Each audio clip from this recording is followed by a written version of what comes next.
welcome back, everybody, to the Birdies and Bourbon Show. We're super excited to have the author of A Man in His Car. Oh, that must be. Whoa, wait a minute, Dan. Where'd you get that book at? Hold on. Dan did a pre-order. Hold on, Matt. Hold on. Did Dan get a signed book already and I didn't? No. I don't think that.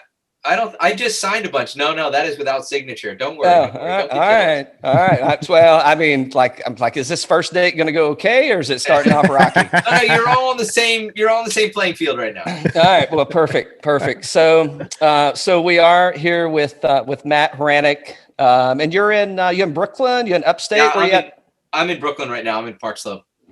Okay, so in Brooklyn, and I don't know if you're not familiar with Matt and the W.M. Brown Project. It's really, really a cool thing you got going on. I actually dressed up. I put my pullover on today, trying to spice things up. Be sure to check Matt out. We'll get into his Instagram page and kind of what he's doing. Definitely a world traveler and just a hell of a pedigree, man. You've got in the places you go. I can't lie when I travel.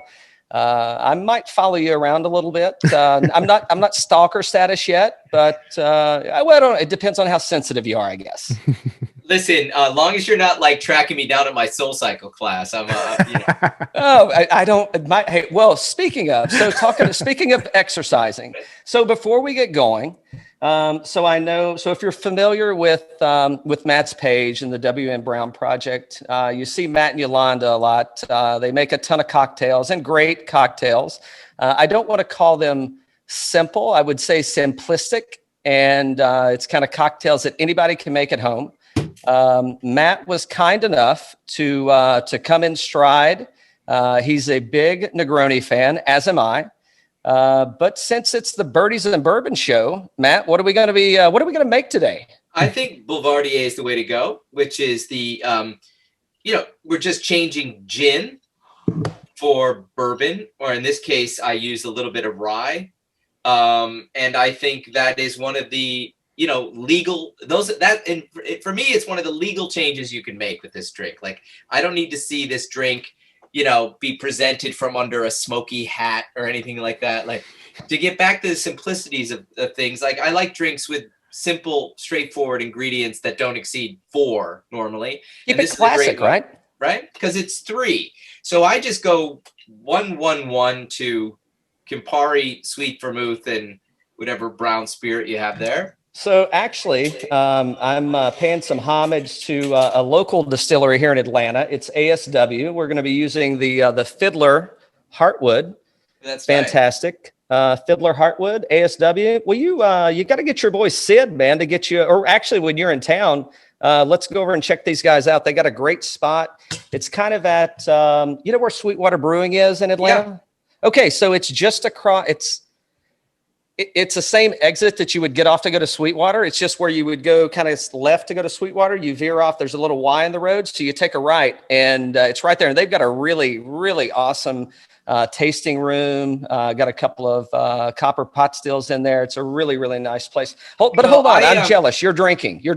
Yeah, start drinking. And while you're making that thing, I'll tell you, I was just talking to Sid's gang and thinking about trying to make my way down to Atlanta for a book signing, hopefully at Mashburn, kind of after Thanksgiving, but before Christmas. And then the latest issue of the magazine will be out right then. And I mean, I'll be honest with you, I love coming down to Atlanta. There's always great turnout.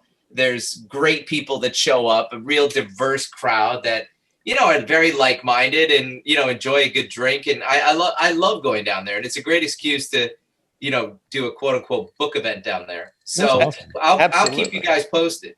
Yeah. I mean, we'd love to, maybe if it works out, we could get over. I'm sure Chad and the folks at ASW would be more than happy to have us in.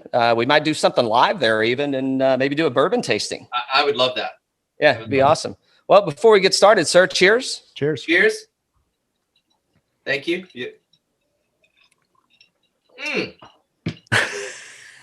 Nothing wrong with that. I mean, right? Like I should have had a bigger glass. Dan,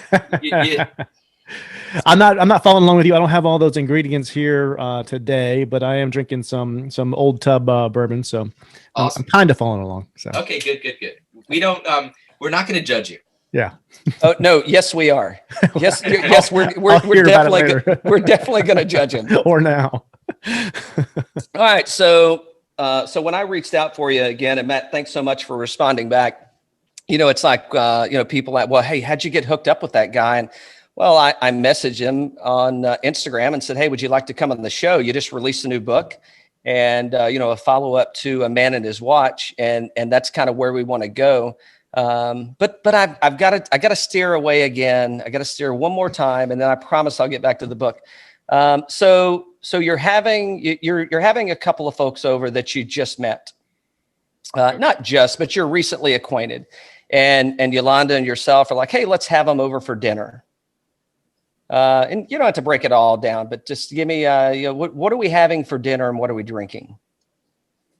Okay, so there's some I'm really lucky here in Brooklyn to have a back garden, which most people, they exist out there, but having outdoor space in New York and Brooklyn is often a real luxury, and I'm really lucky enough to have that.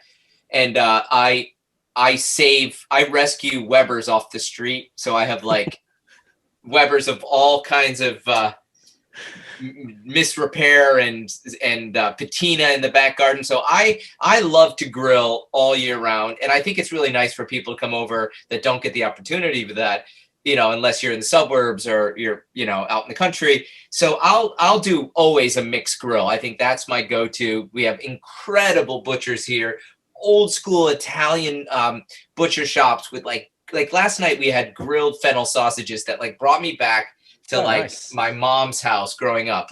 So we have great stuff like that out here. And I do think grilling them in the backyard with like big old school Italian salad or like roasted potatoes and like good bitter greens. Like I just love eating like that. It's really honest and straightforward. It just kind of celebrates perfect ingredients. So I would say we do that more often than not.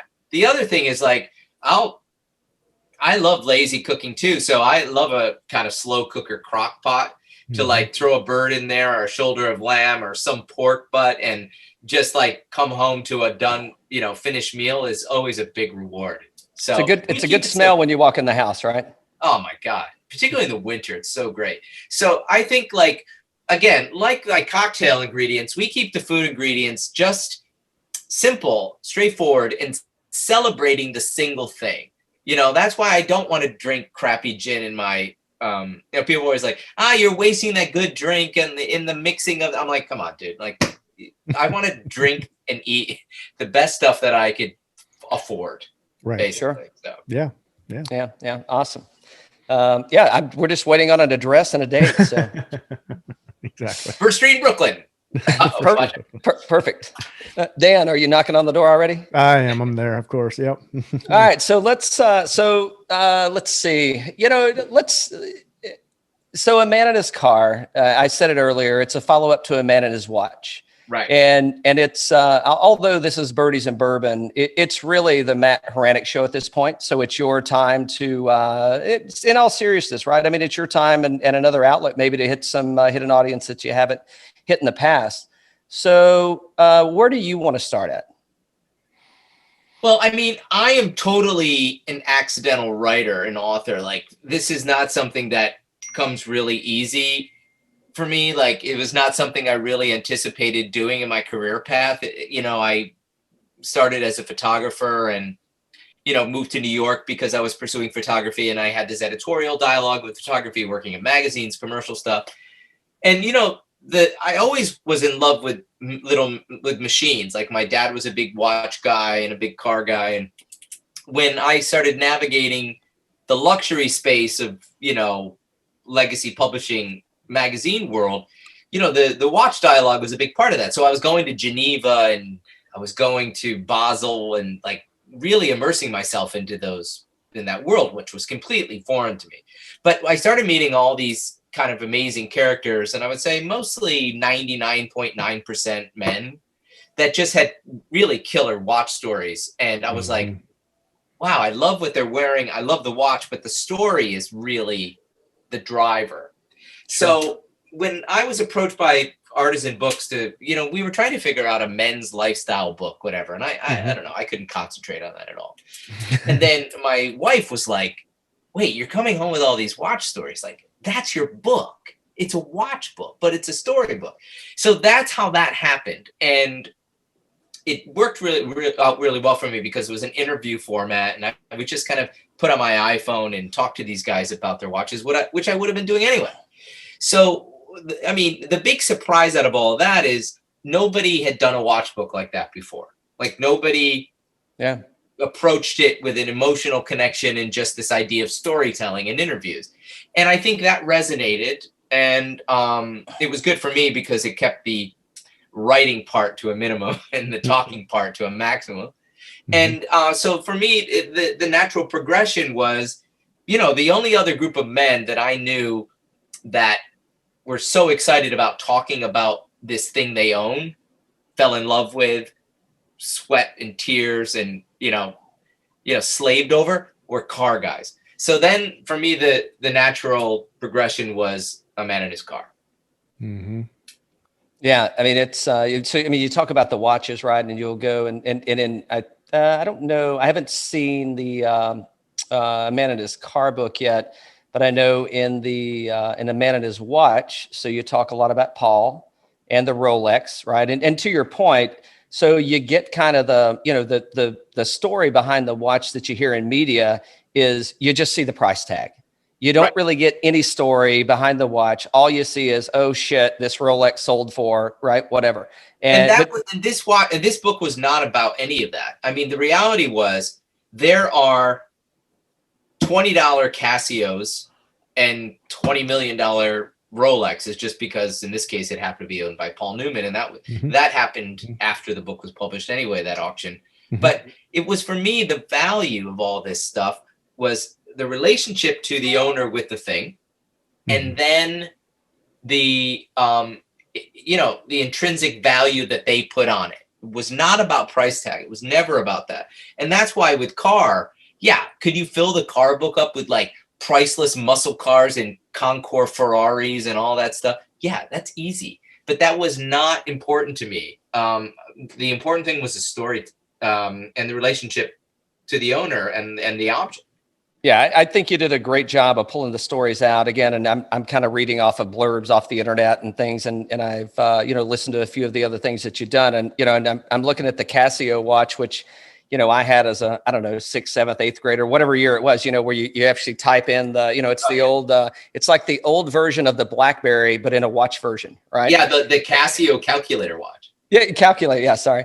And, and it's like, my story would not be good if I told that, but then the way you tell the story with that watch, I mean, it's definitely more impactful than, and it's how do you find the story behind, and I don't know, does it have to be the right watch or the right story? And if you read into kind of where you are and what you're doing, it's the right story makes the right watch, if you will. It is the right story. And I think what was interesting about what I found when I did the watch book is that, again, I would record all this stuff on my iPhone, and watch guys didn't necessarily have a kind of open dialogue with people or strangers about why they love this watch. So I would kind of have to many times milk the story out of them. The funny thing about cars is like, dude, if you've got that Yanko Camaros that you've wanted since high school, you've been thinking about that story like 24/7. So as soon as I would ask these guys like, why this Jaguar E-Type? It was just the floodgates were open because that's just the way car guys are. Like, they've been thinking about this for a very, very long time about why they pursued, loved, and own a certain thing. And so my interviews with the watch book would average around 25, 35 minutes. And car book, they'd be 10 to 15 minutes of just all the thick of it, like all the juice, Sure. And both of those books started as from a selfish place. Like, I had a watch that was left to me from my father passed away, and that drove the story of the original, my story drove the interest. And the same thing with car. Like, it came from a very personal place that kind of began the dialogue of why people in this case, a man and his ... fall in love with these things. So I think it's the opening page, and Dan held it up. I think it's like a 60s-ish model Land Rover. Yeah, that guy. And you've got a fetish for Land Rovers. Yep. I do love Land Rovers. I prefer when they're left-hand drive. But I do love them. Yeah, and is that so? You mentioned selfish. So is the Land Rover on the covers of the book for selfish reasons?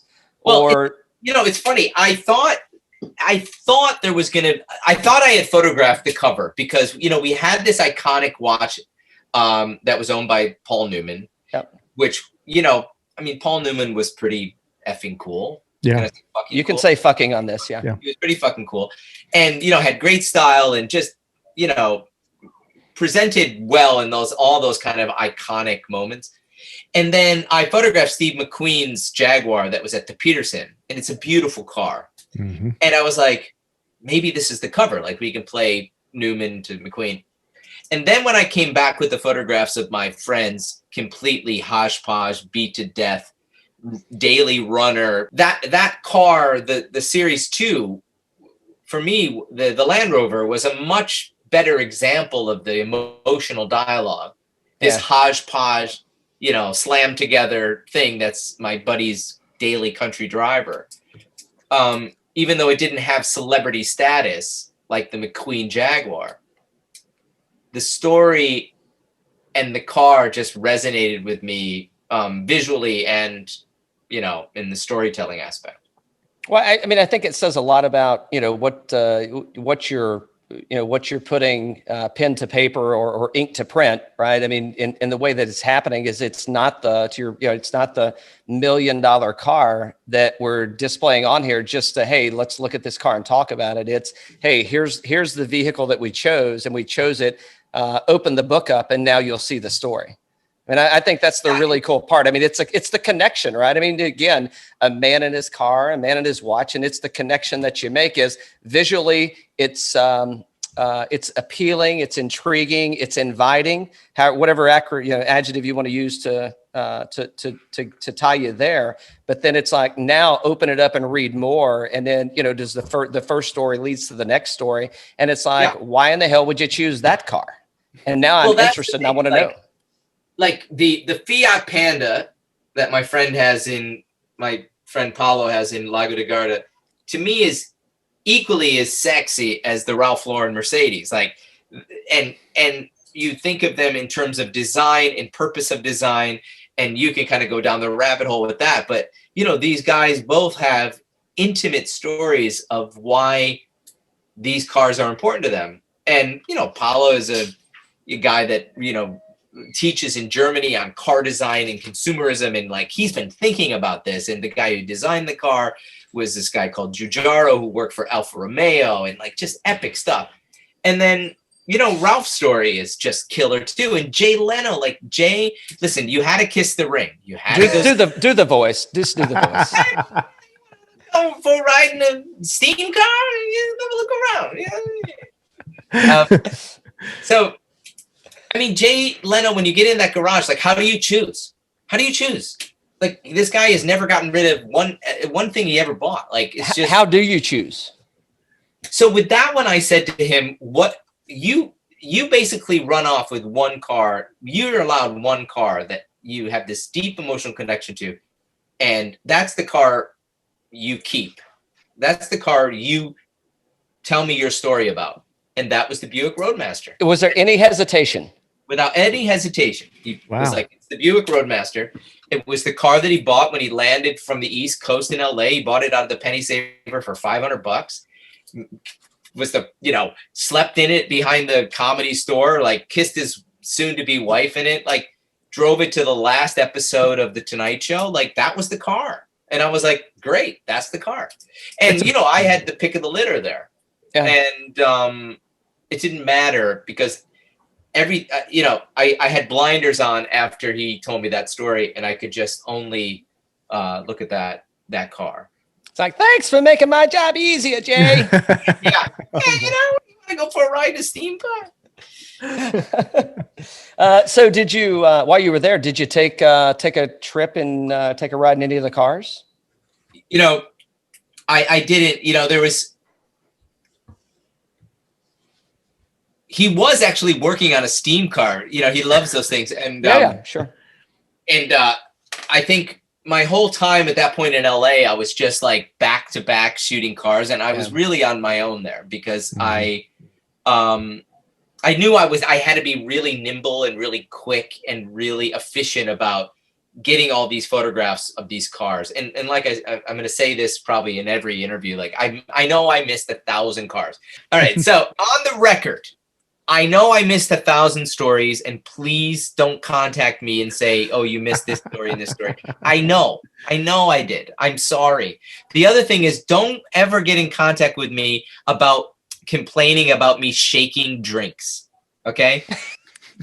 I will shake a Manhattan to the end of my life. I will shake a Manhattan. And I know that isn't for everybody, but please don't yell at me anymore. Stop your cap Instagram comment yelling. So we can kill the last half of our conversation because it was actually all about the cars you missed and shaking drinks. But on that note, I think I'm going to refill. I'm gonna have to call down to the troops to come up with some stuff.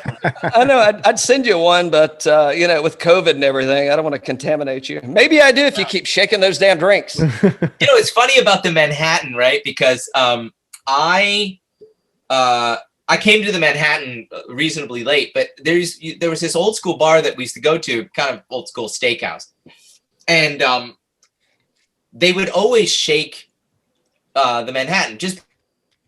Of that period were just like, get you your drink as quickly as possible. No one was going to steer it, be stirring a drink for to get the ambient and interior temperature correct. It was just like bang it out and pour it out. And I just kind of loved that because it got cloudy, but of course it cleared up beautifully. And there was this crisp coldness to it that I just loved. So that's why I do it. Like I'm a nostalgic guy. So that's why I do it.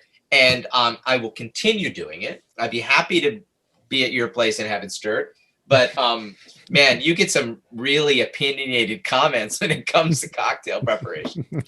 But hold on. So we're steering. We'll get back to the a man and his stuff. But you've got me off on a tangent now.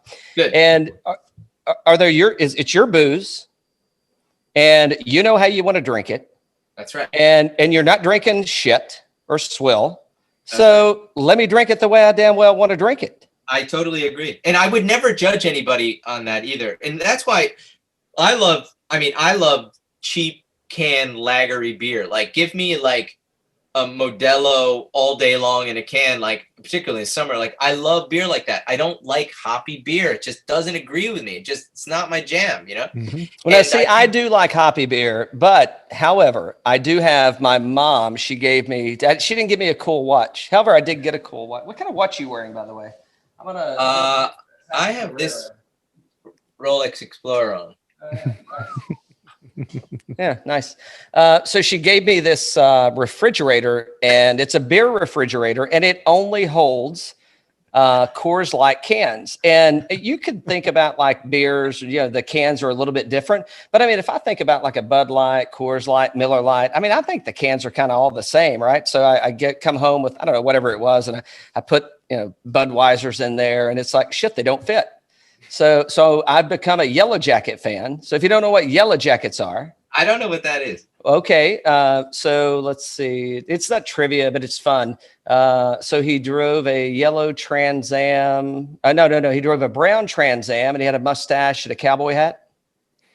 You mean Burt Reynolds? I do. And they were bootlegging what liquor from Texas to Georgia? Coors Yellow Jacket. Yeah. So in case, so it's a new one for you. So if you want to use the term, you can, if they have a Coors up there, you can say, hand me one of those Yellow Jackets. And when they're like, I don't know what you're talking about, you say, Cannonball Run, one of my, my favorite movie series, Dom DeLuise. Oh yeah. All day long. But no, I think that's the thing. I don't ever want to be judgy with anyone. I just put together a little small manuscript about the Negroni, and we're following it with Martini, and that's just a little small format cocktail book that we're doing.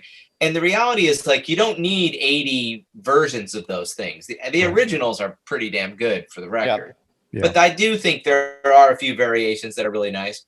Mm-hmm. And some people just prep that stuff differently, and that's fine. I mean, the Negroni basically happened because of, somebody wanting to do something a little differently. And I think that, I like doing some stuff differently as much as I am traditionalist, and that's why I don't really shake martinis anymore. I just keep gin in the freezer, and it just comes out with Well, the viscosity's there once it comes out. Come on, it's the best. It's the best. Yeah. So I will say though, I do like, I know I'm probably, now I'm getting, they're going to compartmentalize me with you, which may not be a bad thing necessarily. It could be bad for you. But I do like, when you shake a martini, especially like if it's really dirty and it comes out and if you really put a good shake on it, you almost get this slush. Yeah. And it's like on a, think about sitting in Rome by the, what's the fountain there with the horses and all the people coming out of it. I should know that. The Versailles, the Nevi. The Nevi, or is it Versailles? What, Clara? Nevi. The Nevi, yeah, the Nevi fountain. Revi. The Revi fountain. So you're sitting by the Revi fountain, and you've just. My daughter's like screaming from her room, like correcting my fiance. She's like, no. Here's the way you drink a martini, Dad. Trevi. Claire, will you run down and fix me a drink? No. Please, por favor. No is the answer. The Trevi fountain, right. So when you're at the Trevi fountain and you get that dirty martini and it's kind of slushy and the sun's beating down and you've been walking around and you're kind of sweating and it's like a salty gin slushy. Yeah. And it's and there's nothing worse than like a warm airport martini. Like it's sitting in like a 10-ounce glass and you're just like, oh God. It's like, I don't want to send it back because I don't send them back, but I don't want to drink that either because it's going to taste like shit. Yeah. Yeah. So I it's funny. We talk about like I used to spend a lot of time in the airport and I miss it a lot. Like pre-March, I think. But what I used to love, if I didn't trust the bartender, I would always, and I don't drink a lot of Hendrix, but I like more traditional London Dry. But I always felt like if I was going to order a martini from a bartender I didn't trust, I would always go with a Hendrix with a twist. Yeah. And I would say 8.57 times, out of 10, you'd get a really good drinkable quality cocktail if the temperature was correct. But, there were those times with those cloudy, warm beef eaters with olives that I just was like, I can still gag thinking about it. But you learn, like, this is the stuff you learn. Like, you learn how you like stuff and how you modify your choices from an ideal situation to a not ideal situation to, enjoy a good drink now and then. If you want to pause, if you've got time, Dan and I can talk about you while you go make a drink if nobody's going to make you one. I'm going to convince Clara to do okay. it. All right, got you. My daughter, Clara, who's 17 now, has been working at Dante in New York as administrator. Really?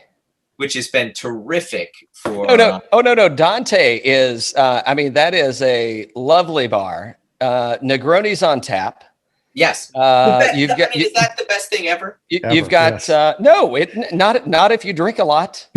No, it's not. But don't you think what I love about anything on tap like that is that it just immediately speeds up the process.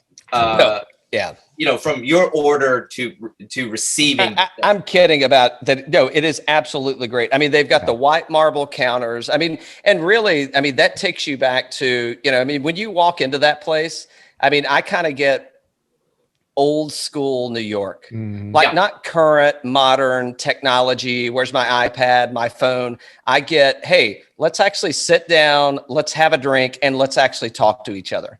And right. I think it's just amazing. They've got a great little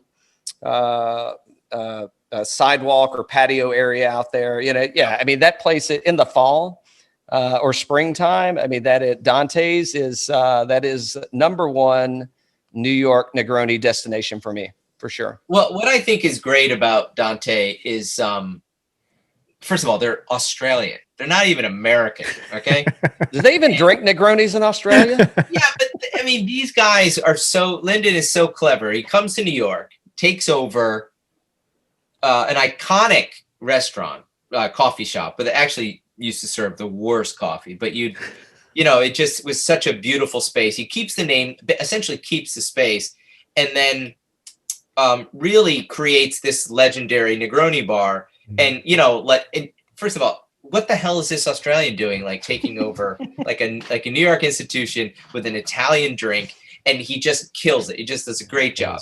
And then during the pandemic, when he refused to close down, New York eased up on the drinking and drinking outside laws, and they started doing these to-go cocktails, which just kind of, I don't know, it just brought a community together exactly in the time when they needed it, and giving them the thing they needed the most, which was a distraction and a really good drink.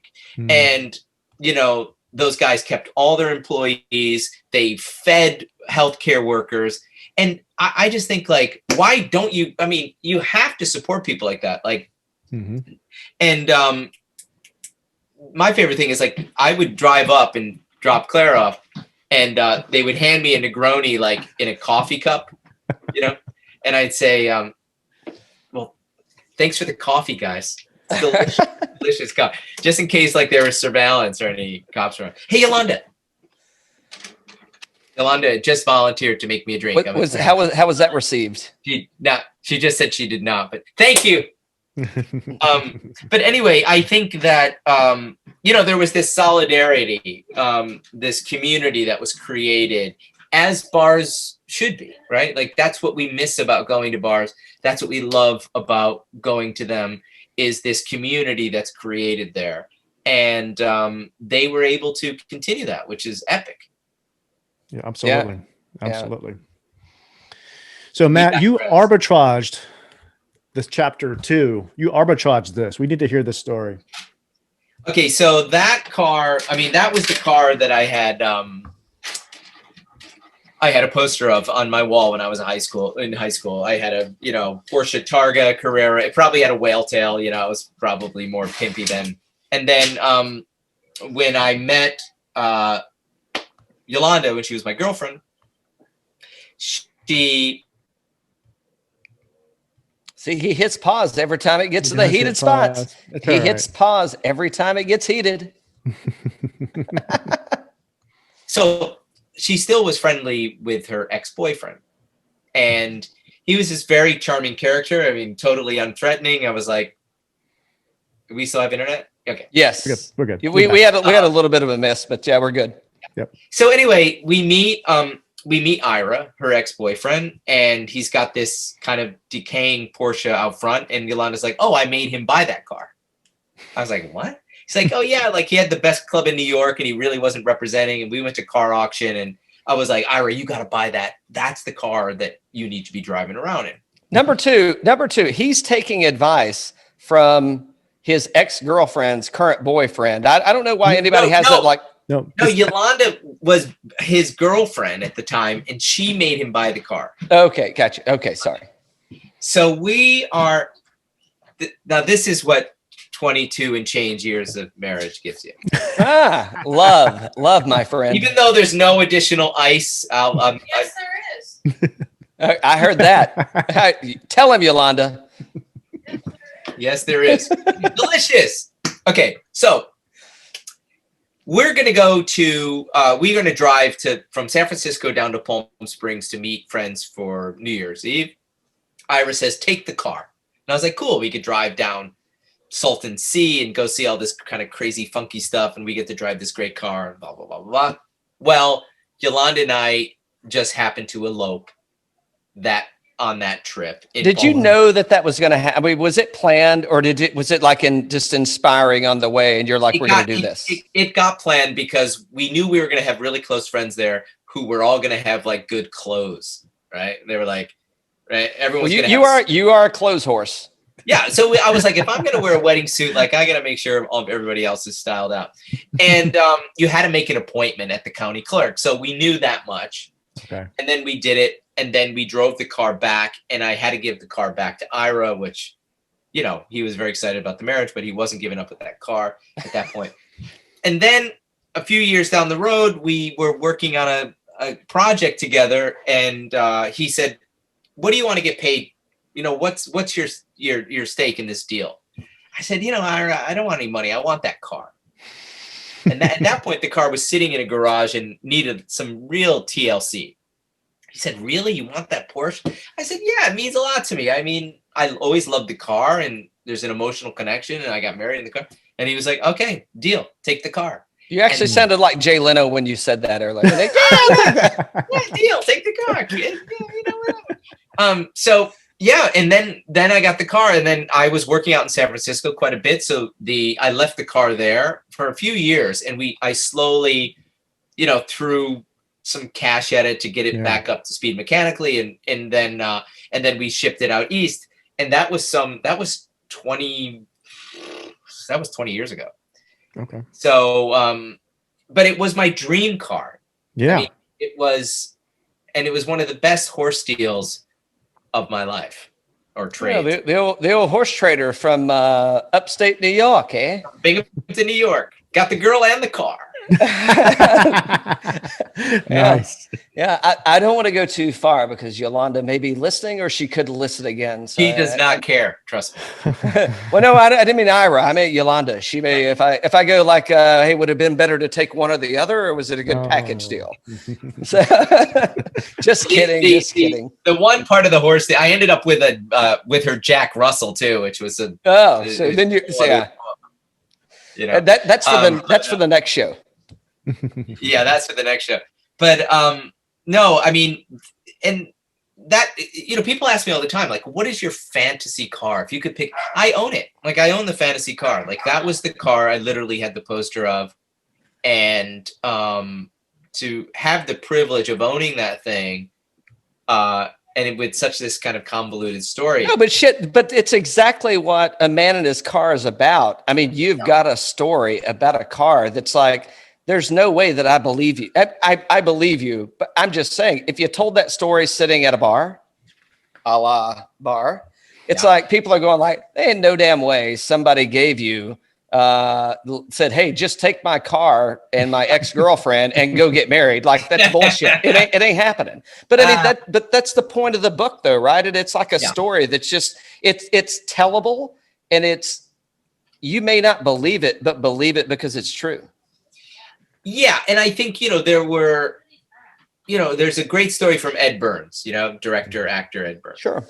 And I met him through my wife, and we just happened to be on this vacation as a big group together, and he showed up. And I was sort of in awe of him. Like, I was like, I love this movie. I was kind of fanboy and trying not to. And literally on his way to the airport, all packed up, waiting for the taxi to arrive, he said, you know, what are you doing? Like, what are you doing? And I said, oh, right now I'm working on this car book. And all of a sudden, like, the taxi pulled up, and he was like, tell that guy to wait. And he said, I got a car story for you. And I was like, oh my God, this is good. And he tells me this story about a kid from Long Island with this dream of this muscle car and the journey to get it. And he could own, at that point, any car that he wanted, right? But that was not the point. The point was to find that car and buy that car that he remembered working in a gas station in Long Island and saying, that's the car. That's the car for me. And then I was like, holy shit, like, that's what the book is about. Well, he sucked you in. Now you're even more fanboy. Oh my God. I was like, I love Ed Burns. Particularly when he was like, call me Eddie. I was like, okay, Eddie. But, you know, and then I went out to Long Island, and, you know, the car's not perfect. It's not pimped out. It's not overly restored. It's as you probably would have seen it pumping gas as a 17-year-old in Long Island. So I don't know what the car is, and the listeners may or may not, and the viewers may or may not. Well, he may not want to show it. There it is. It's the Cutlass, right? No, you got it. Okay. Oh yeah, Right. the cut. What is that, like a Cutlass, yeah, 60, 68, 69, 71? 69. 69, yeah. Cutlass. Yeah. Convertible. Yep. Yeah, amazing. So, that's the, that was the journey, was to kind of dig up all that kind of stuff. Yeah. Mortal or immortal. No, but so hold on. So I'm not to, I do want to embellish, but think about, so you're with Ed Burns randomly and you're writing a book and you had no idea that you were going to do Ed Burns's 69 Cutlass. No idea. And you happen to be in this place. I know I'm kind of repeating the story, but some people may be chiming in and out or tuning in and out. But I mean, how crazy is that it's like, shit, we've got an Ed Burns car, and it's not, it is the car, but it's more the man and his car. I mean, you put the two pieces of the puzzle together. Yeah. First of all, I think I would hope people, begin to make this connection to not Ed Burns, the actor, director, producer, but Ed Burns, the guy who we all relate to.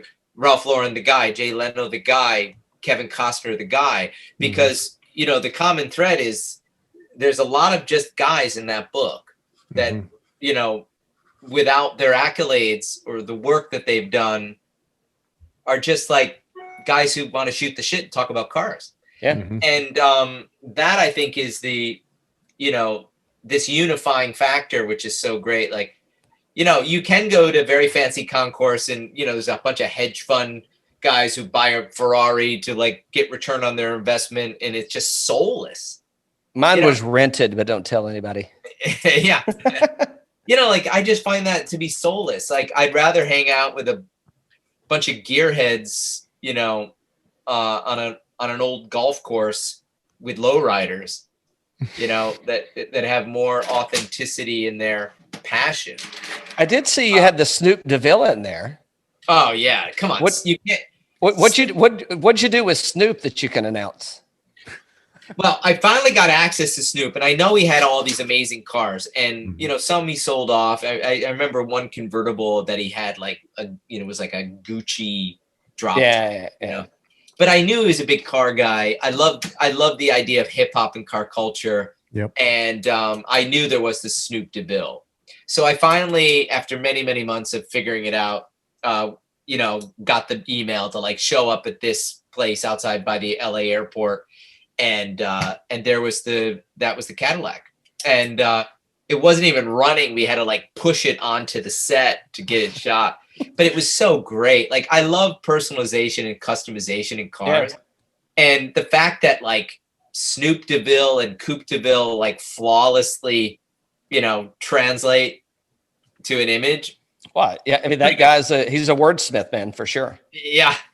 And and Snoop was nowhere to be seen, of course, but the car definitely kind of just kind of felt it was just his presence was there. Yeah. Well, because it was emblazed Snoop Dogg. All of it. Yes. Let's see. Snoop was either he was getting high, coaching not Pee Wee, Pop Warner football, or a little bit of both, or getting high. or both. Yeah. Actually, his interview, which was kind of clandestine, was a kind of clandestine interview through my contact that introduced me. I mean, he is so high. He is so high in that interview, and it's a very short interview, but it's so poignant. Him talking about his Datsun that was on the cover of one of his first albums. Yeah. But no, I think all that car culture carryover to what it meant to a guy in Long Island like Ed, what it meant to a guy like me growing up in Binghamton, or what it meant to a guy like Snoop growing up in Compton.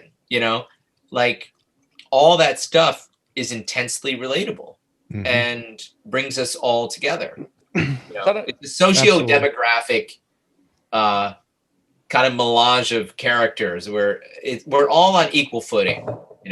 What's that? Sure. Well, okay. Hold on. Don't be so anxious. I'm just kidding. So I did bring this out to see if you recognize this place. Jerry Thomas speaking. No, where's that? In Rome. I've never been there. Where in Rome is it? Are you serious? Yeah. Well, now you're challenging me. I've been to Rome 3 times, I believe. I'm writing it down. Okay. And I'll, we should connect on, I'll connect you with a couple of the folks on Instagram, that, we keep in contact with. Cal, I'm a creature of habit. I noticed you've been clicking your pen the whole time. But I go to just a couple of my favorite places when I'm in Rome, and I usually don't veer off the path. What's the hotel up on the hill? So you go up the steps, take a right, and the hotel's on the Hassler. Yes. Yeah, that's the Hassler. They make a very good Negroni there.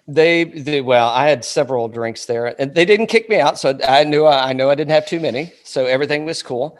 So the Jerry Thomas Project is not there. It's like you would have to go. I'm not directionally challenged until I'm in another country, just because I don't go there often. But the Jerry Thomas Project Speakeasy, and it's probably one of the better places. We actually sat with. I'd have to look, but it was the Duke of. I don't know. I want to say Dane, but not.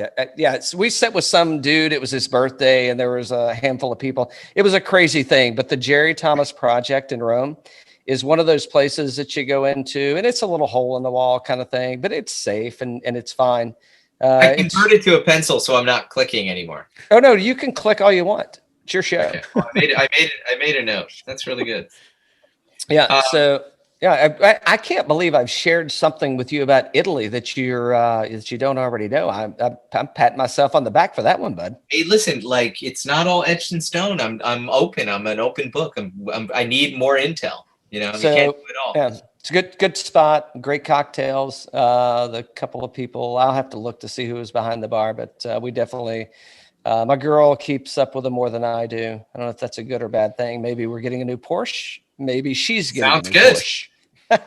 Sounds good. I like this girl already. Exactly. Well, I cannot not talk about this on the show for many reasons. One of which my dad will probably listen to this and he'll want to hear about this guy. And number 2 is probably one of my top 5 movies of all time. Can you elaborate? How did this come about? Okay, I love Costner. I think Kevin Costner is. I've always been a huge fan. A really, really dear friend of mine ended up moving to Santa Barbara, and he just happened to be Costner's neighbor. Oh gosh. So Costner shows up to parties and things, and just random beach walk meetups and stuff like that. And when you see him, you're like, exactly. It's like Dances with Wolves. That's like Costner. Like Ed Burns times 10. Yeah, and he's like just a super cool, mellow dude. And at one point, we run into Costner on the beach, and he's like, "Hey, Matt, how you doing? What are you doing? What are you doing here?" I said, "Well, I'm working on this car book, and I'm staying with Dewey here for a couple days." And he said, "Well, what's the car book all about?" And I said, I explained the project. And he's like, I got the green Shelby, from Bull Durham. And I was like, the one on the poster? He's like, yeah, it's up there sitting in the garage. Like, you should go check it out. You almost did that Jay Leno voice again. I'm very Jay-like. I am. Jay and I have a similar tonal expression. So I go into basically, which is like this beat up garage that has like, laundry facilities in it. And we peel back the car, and there's the car. And he tells me a story about, how he loves to carry, he always keeps something from a film. He likes to keep one cool costume or prop or whatever. And in this case, it was the car. So he convinced the producer to sell him that car. And it was all original. It had the movie plate still on it. The thing started up. It was just so great. He basically hands me the keys. And he's like, do what you need to do. And when you're done, park it in the garage and cover it up. And here's the button to drop the garage. And, I'll see you when I see you. Oh, man. And it was So it's in New York now. I actually probably could have just ran away with the damn car. But he incredibly generous and kind of great story. And I mean, for me to have that Mustang represented just in the kind of stable of cars in the book was pretty great. It was pretty great. Yeah, I like the way you just said stable and Mustang. I see what you did there. But did you follow it up with, hey, crash? I think he's frozen. Oh, he paused it again. He pauses it every time it gets to like something pointed. He always hits pause. See, I know I should screenshot that picture. Yeah. Hold on. So we lost you. I know. I'm not pausing. This is my shitty. Oh, so you heard me say that. Yeah. Every time we get to a heated question, you always hit pause. I'm not pausing anything. So hold on. Did you say, hey, crash, can I take the car? No. No. Please, Mr. Costner. Oh, yeah. Well, that's just my accent, man. I can't help that. Please, Mr. Costner, can I photograph your car? So that was cool. So Kevin's just a regular dude. He's an incredibly good dude. And I guess I could tell this story. When I first met him, I mean, I think it's pretty well known that Kevin Costner likes his marijuana. I think it's out there. It's out there somewhere. And I'm a total amateur. Like I don't, it's not that I don't like it. I'm like a total idiot on it. It's like, hey, hit it harder. And one time there was this party going on at my friend's house, and all of a sudden it's Costner, me and Costner are on the front porch, and he's like, do you want to smoke some weed? And I was just like, do you turn down smoking No. Kevin Costner? No. You don't turn anything. It's like if Kevin's like, hey, man, you want to come in the back room with me and I got something to show you. It's like, I don't know what he's showing me, but I guess I'm going to find out. Or like, I don't know, do you want to kill a cat? Like, whatever. I mean, you've killed buffaloes and wolves. And by the way, I love cats. For all those listeners, I would never harm a cat. Okay. So I decide, of course I have to do this. And, I'm trying to fake it. I'm just sort of like, and he's like, no. Come on. And I'm like, oh, okay. And I was like, no. Come on. And before you know it, a bunch of people, including my friend, come out to the front porch. And I remember I was holding a glass of wine. And then all of a sudden this like total pro product hits me square in the face. Like I just was like, I don't know what that was, but that was nothing like I'd ever had before. And then I just was like glazed over, and it was probably around 7:30 at night. And I just looked at my buddy and I handed him my wine and I said, good night, everybody. And I literally fell asleep and didn't wake up till the next day. Wow. And without, I was just like on my ass, and I was like, I had been in the presence of professionals at that point. Wow, that's an amazing story there. And I saw him the next day, and he drove out, and he had this like little BMW Z4. And I saw him, and he goes, "Hey, Matt, come here." And I was like, hey, Kevin, how you doing? He goes, heard you got into a little bit of trouble last night. Yes, I did, sir. That's my favorite. I'm laughing with you. This is not a COVID laugh. This is not COVID. This is actually us sitting around a virtual bar having a good. It's a good conversation for me. I hope you're having a good time, sir. I bet. I heard you got in a little bit of trouble last night. That's great. That is true. Oh man. Hey, so and you followed up with let's hit it again. Probably not. Probably not. Oh shit! I know my limitations with spirits, and that's the lane I choose. Oh, I mean that's the funniest thing I've heard all day. I can't. It's good. All week for me. Oh, that Kevin, if you ever hear this podcast, I just want to say like it is an epic story. It's one of my favorite cocktail stories. So absolutely. I'm sending it to Kevin. I don't know if he'll listen to it or not, but I'm clipping the shit out and I'm sending it directly to Kevin. And I'm like, Kevin, I want you to give me the real story about how it went down, because Matt was so stoned. He has no idea what the fuck he did. And I want to know exactly how he acted. I was so stoned, I didn't eat anything. That's when you know you're really, really in a spot. I'm a total absolute amateur. So, Matt, how many different countries are pictures taken in this book here? So I traveled to the UK. We were in continental Europe, so Italy, France. I didn't get to Germany.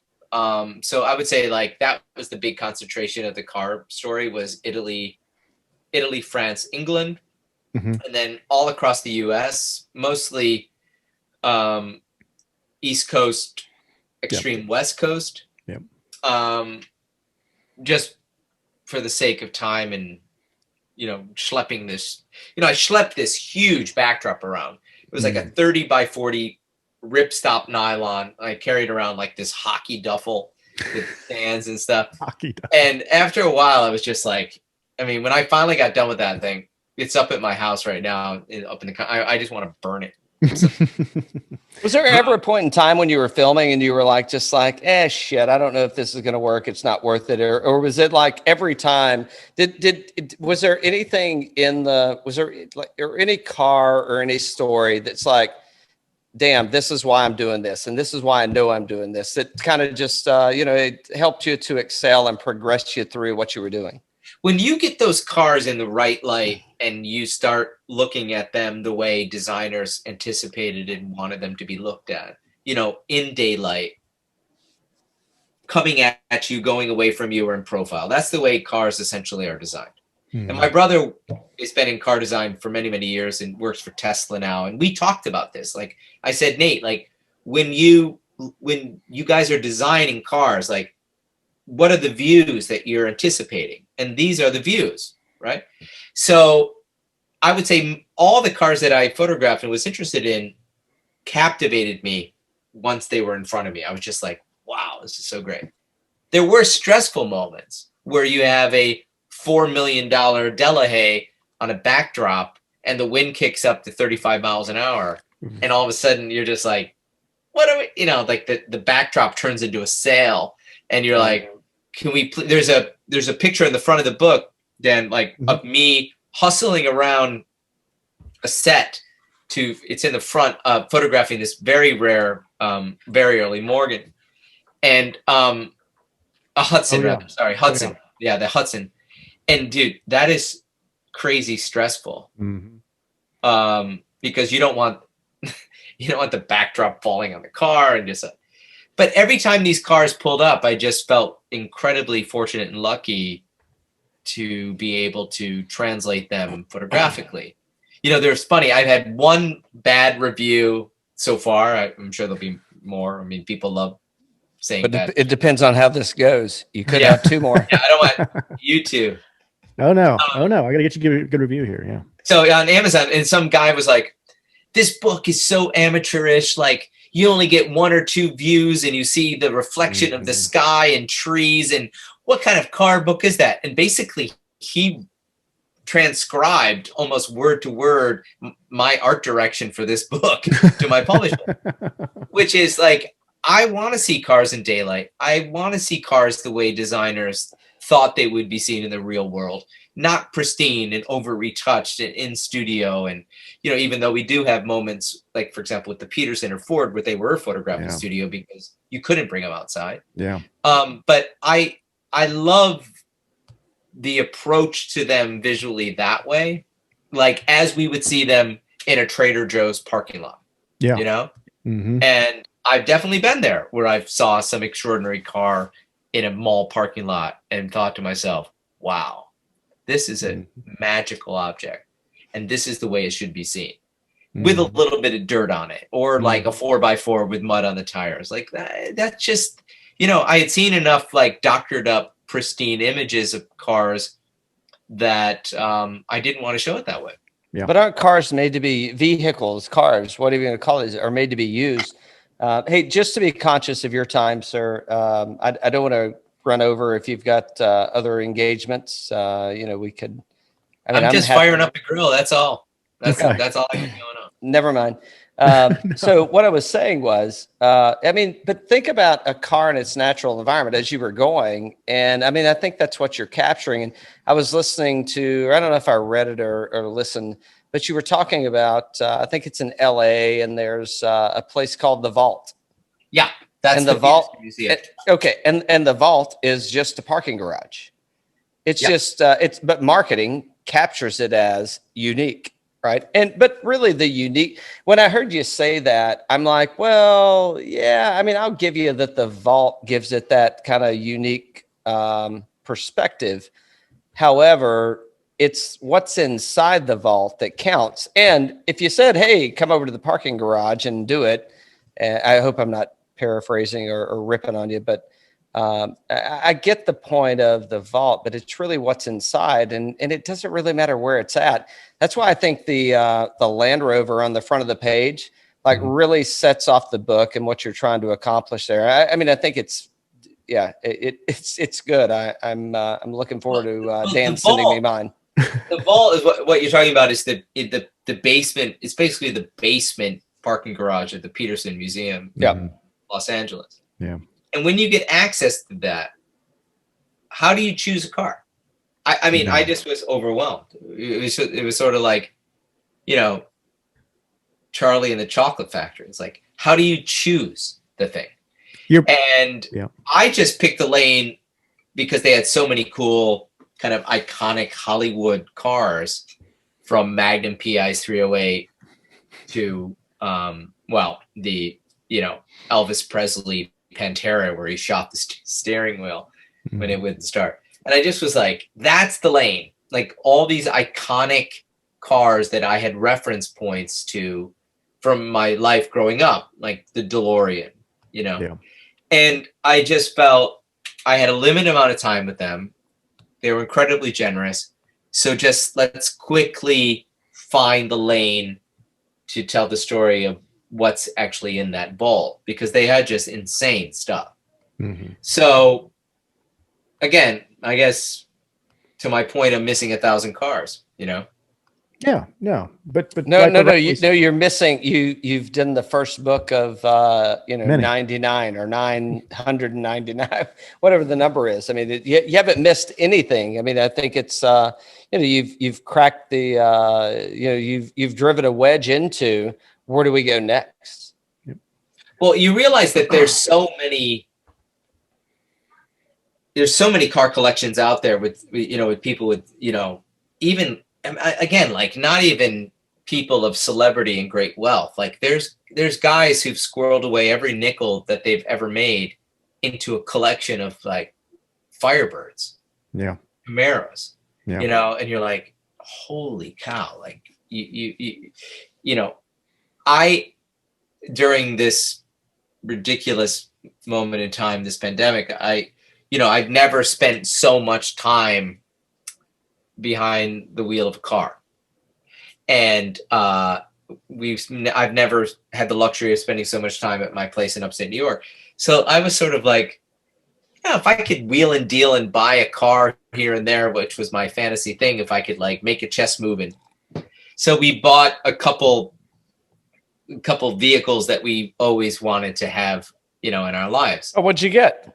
And one of them was this 450 SL. Like as a kid of the 80s, like I loved that car. And at one point my daughter said to me, we were driving through the West Village in New York, and she said, "Oh, what's that?" I said, "Oh, that's a 280 SL. Like that's such a cool car." She's like, "Oh my God, I love that. The convertible Mercedes." I don't know. And I said, "Well, diesel? No, gas. Okay. And and I said, "Oh, we should try to find one of those." So I kind of started poking around and had squirreled away a little slush fund. Yolanda's here, so hello, Yolanda. I didn't do that. Hi. Yolanda, lean in here so we can get you on the video. Say hello. Oh, I'm so. Hola. So I was like, oh, I'm going to use this excuse of Clara falling in love with this car to actually get a car that I loved when I was in high school. And we ended up buying one out of Nashville and shipping it up. And it's been so much fun, driving that around and using that as like the market runner. And, I think those cars are still under the radar. They're not really commanding a lot of money, but there are just a period of time when Mercedes was just making these fantastic, tanks of a car. When I went to register the car, the DMV, right? Mm-hmm. And the woman says, "Is this correct? This car is 5,600 pounds." Like, this is a 2-door convertible sports car, and it's 5,600 pounds. And I was like, "Welcome to Deutschland." The Mercedes was not messing around. Like, they built a tank of a car. Oh. And the other funny thing is, Yolanda drove the car, and she said, "Are the brakes okay on that thing? Like, it's a little." And we drive a modern Land Rover, right? I said, "You have to stop a lot sooner." I said, "Yolanda," and a friend of mine who's the car expert at Bonhams, he said, car companies got the get up and go really quickly. It was the stopping that took so long. and that's true. I mean, the brakes on this car, you better be prepared to stop. But that's the joy in driving old cars. Like, you get tuned into, even the period of what it was. Like, I love listening to music that was recorded in the period of the car. Like, my 87 Porsche has a CD that a friend of mine made that's all like 1980s songs. Name a couple. Give me a couple of bands or songs. There's a lot of hip hop in there, so it's like a lot of like Public Enemy and NWA and stuff like that. Like, he's a guy from San Francisco who funny. lives in the East Bay.